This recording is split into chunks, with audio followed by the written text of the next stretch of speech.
Bismillahirrahmanirrahim. Assalamualaikum warahmatullahi wabarakatuh. Ya, perkenalkan, nama Bapak Muhammad Horik Eskom. Bapak mengajar mata pelajaran TIK, Teknologi Informasi dan Komunikasi atau Informatika.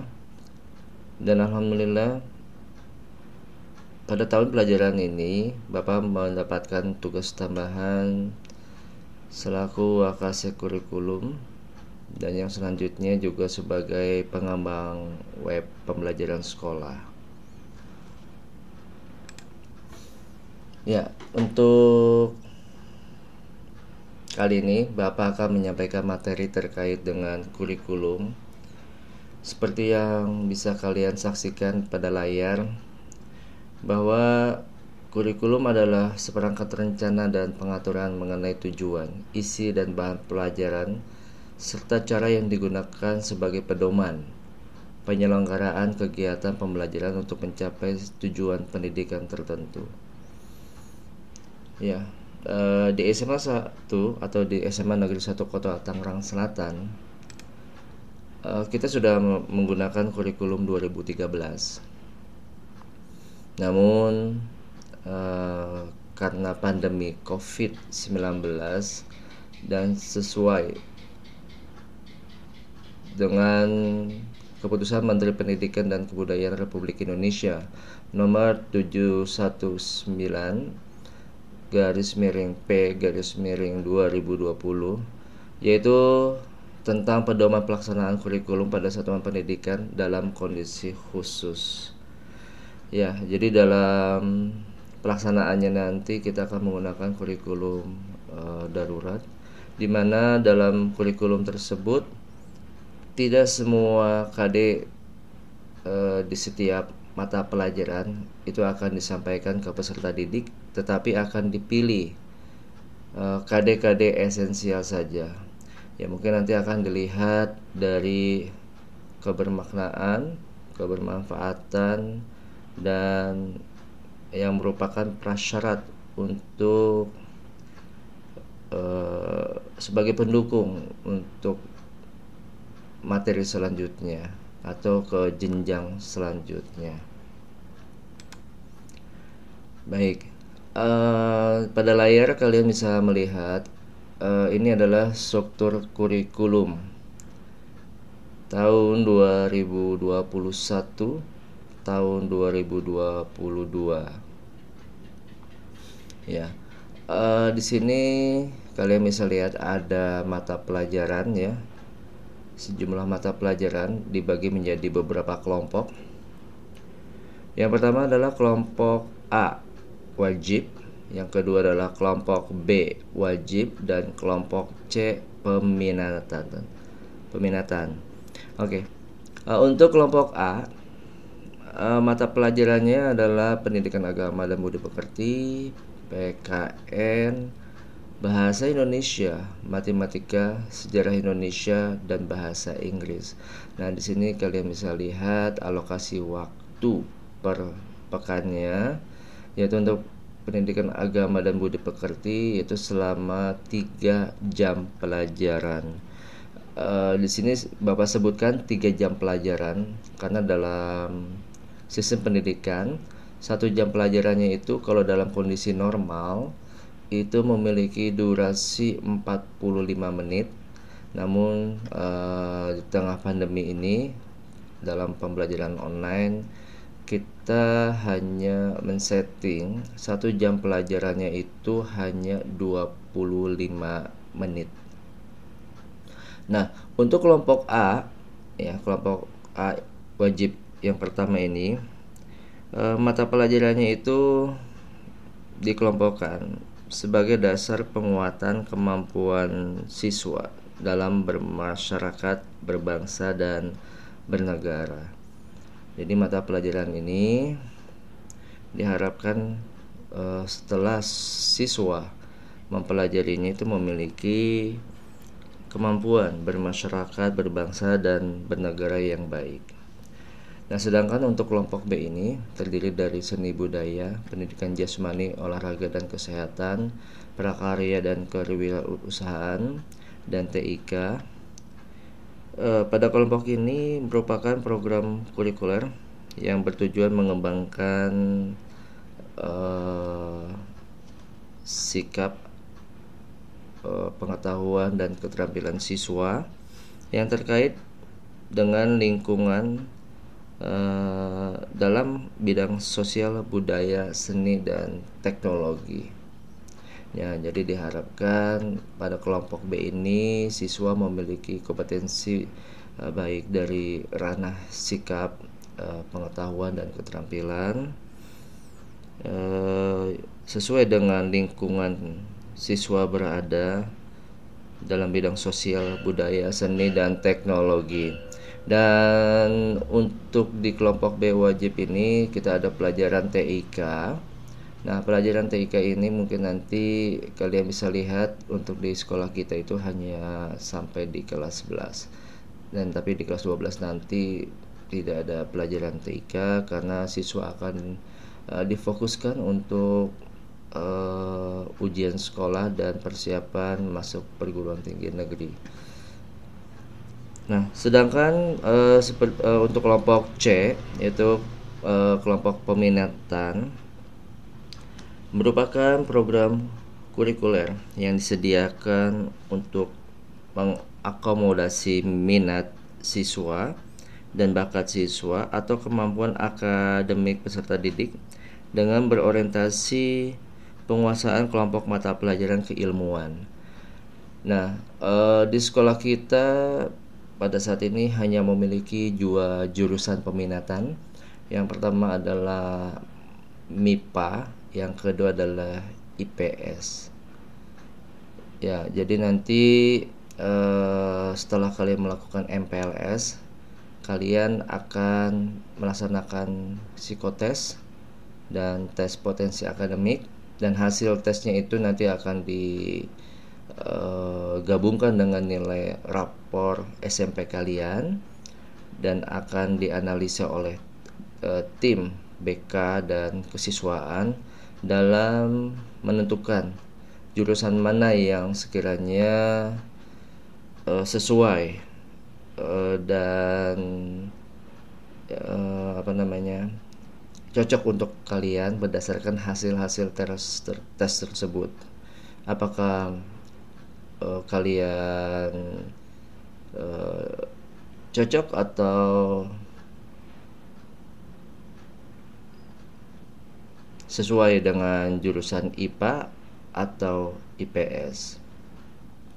Nah, dalam struktur kurikulum ini kalian bisa lihat bahwa dalam satu pekannya itu untuk kelas 10 yaitu untuk kalian itu alokasi waktunya 44 jam pelajaran, dan untuk kelas 11 adalah 46 jam pelajaran, dan kelas 12 44 jam pelajaran. Ya, seperti yang tadi Bapak sudah jelaskan bahwa kita ada 3 kelompok ya, kelompok A, kelompok B, dan kelompok C untuk mata pelajaran. Dan tadi untuk peminatan Bapak akan coba jabarkan untuk jurusan peminatan matematika dan ilmu pengetahuan alam atau MIPA itu nanti kalian ada 4 mata pelajaran peminatan, yaitu yang pertama adalah matematika, biologi, fisika, dan kimia. Sedangkan untuk jurusan ilmu pengetahuan sosial atau peminatan IPS yaitu mata pelajaran geografi, sejarah, sosiologi, dan ekonomi. Nah, untuk mata pelajaran peminatan ini tentu sebagian mata pelajaran masih baru ya buat kalian. Mungkin waktu SMP untuk beberapa mata pelajaran ini digabung menjadi satu, yaitu IPA dan IPS. Nah, mata pelajaran peminatan ini perlu menjadi konsentrasi kalian atau fokus kalian dalam atau selama belajar di SMA Negeri 1 Kota Tangerang Selatan, bahwa keempat keempat mata pelajaran di setiap jurusan ini Anda tidak diperbolehkan memiliki nilainya itu di bawah KKM. Karena syarat kenaikan kelas salah satunya adalah tidak boleh ada nilai mata pelajaran peminatan yang di bawah KKM. Jadi ini mutlak tidak boleh ada satu pun nilai di antara keempat mata pelajaran tersebut yang merupakan mata pelajaran peminatan yang nilainya di bawah KKM. Dan KKM di sekolah kita yaitu sebesar 76. Jadi Anda minimal mendapatkan nilai 76 untuk dinyatakan tuntas. Nah, adapun pelajaran lintas minat dalam kelompok peminatan untuk kelas 10 tahun ini, untuk jurusan IPA nanti ada program lintas minat bahasa dan sastra Inggris, kemudian sosiologi atau geografi lintas minat. Nah, sedangkan untuk jurusan IPS itu ada mata pelajaran bahasa sastra Inggris dan bahasa Jepang. Pembagiannya sudah dilakukan berdasarkan kelompok kelas. Nanti kalian akan mendapatkannya setelah kalian sudah dibagi menjadi kelas-kelas dan sesuai dengan jurusan kalian masing-masing. Mengenai kegiatan belajar mengajar, kita buat beberapa skenario ya. Yang pertama adalah tatap muka langsung. Mungkin ini dalam kondisi normal ya, pada saat sebelum COVID-19. Yaitu seperti biasa kita masuk 5 hari dalam satu pekan, Senin, Selasa, Rabu, Kamis, Jumat, dengan total jam pelajaran 10 jam pelajaran per hari, dan kita masuk dari jam 7.00 sampai jam 15.30 setiap harinya. Namun dikarenakan pandemi COVID-19, maka kegiatan belajar mengajar disesuaikan dengan kondisi. Andai kata dengan tatap muka, itu juga dengan protokol kesehatan yang sangat ketat sekali, karena mengingat pandemi COVID atau virus corona ini mengalami mutasi ya, sehingga seperti yang kita lihat sekarang, penyebarannya bahkan efek yang dihasilkannya itu menjadi lebih kuat lagi, sehingga kita benar-benar harus bisa menjaga kesehatan kita. Jadi ketika nanti pemerintah mengizinkan untuk tatap muka, maka nanti tatap mukanya juga dengan protokol kesehatan yang sangat ketat sesuai dengan SKB 3 Menteri, bahwa andai kata nanti kita akan melaksanakan tatap muka, maka akan diatur skenario hanya 50% dari jumlah siswa yang ada di tiap kelas. Dan kemudian alokasi waktunya juga tidak terlalu lama, yaitu hanya sekitar 2 jam per hari. Dan nanti itu akan diatur di kemudian hari ya, penjadwalannya. Nah, kemudian selain tatap muka, kita juga ada kegiatan belajar mengajar menggunakan metode luring atau luar jaringan.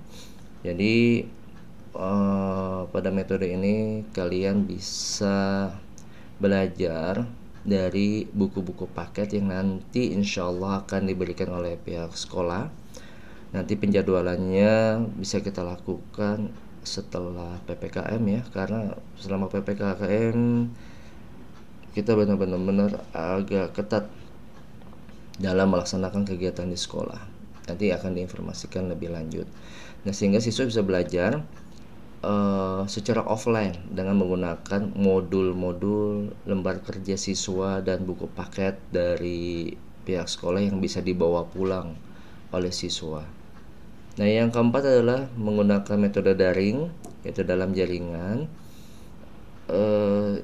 Ini adalah metode online. Jadi nanti siswa akan belajar menggunakan media-media atau aplikasi-aplikasi yang terdapat dalam internet.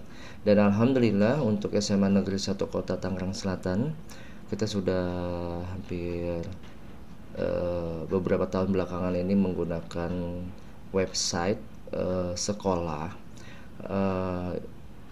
yang dilengkapi dengan Learning Management System atau LMS, sehingga bisa memfasilitasi kalian dalam belajar online dan dapat dimonitor dengan mudah.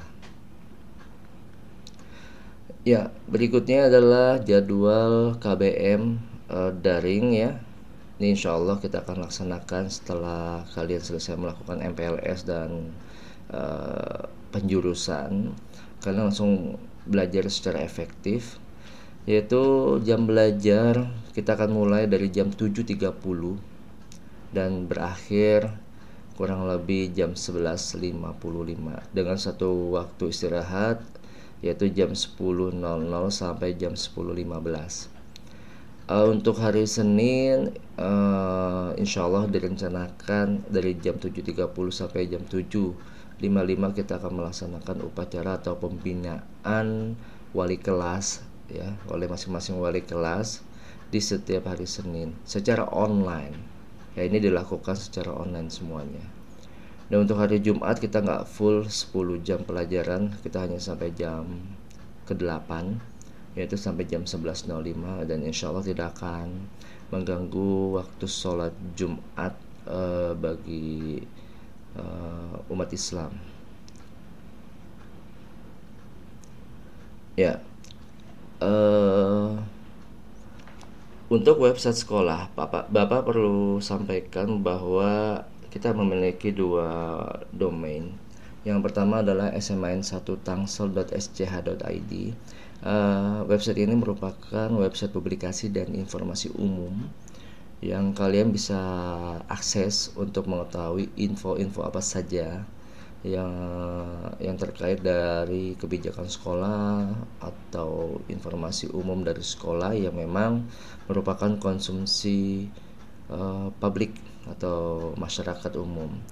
Nah, yang kedua adalah website smain1kotatangsel.com yang dimana website yang kedua ini adalah merupakan website sistem informasi dan pembelajaran online. Nah, nanti website ini tampilannya kurang lebih seperti ini. Ada tulisan SMN1 Tangsel dan ada SKMS, dan Anda harus melakukan login terlebih dahulu untuk bisa mengakses informasi atau berinteraksi dengan website tersebut. Nah, website ini yang akan sering kalian akses dalam kegiatan belajar mengajar. Mengenai teknis cara belajar menggunakan website sekolah, nanti insya Allah Bapak akan buatkan video tutorial yang terpisah dari materi kurikulum ini, dan kalian nanti bisa belajar dengan baik dan terstruktur, dan Bapak harapkan kalian bisa mengikuti peraturan dan tata tertib yang telah ditetapkan oleh SMA Negeri 1 Kota Tangerang Selatan. Harapan Bapak kepada kalian semua siswa-siswi baru, tetap semangat belajar dan jaga kesehatan. Insya Allah kita akan hadapi pandemi ini bersama-sama dengan kreativitas dan inovasi dalam pembelajaran, sehingga proses pembelajaran yang berlangsung di SMA Negeri 1 Kota Tangerang Selatan itu tetap berkualitas.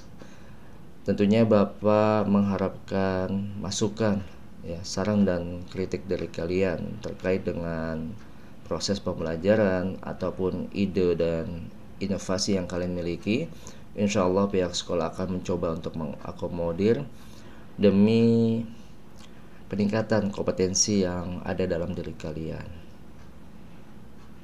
Mungkin sekian materi dari Bapak terkait dengan kurikulum. Insya Allah nanti kita akan ketemu lagi dalam materi yang lainnya. Di akhir materi ini, sekali lagi Bapak sampaikan, tetap semangat dan tetap fokus terhadap cita-cita kalian.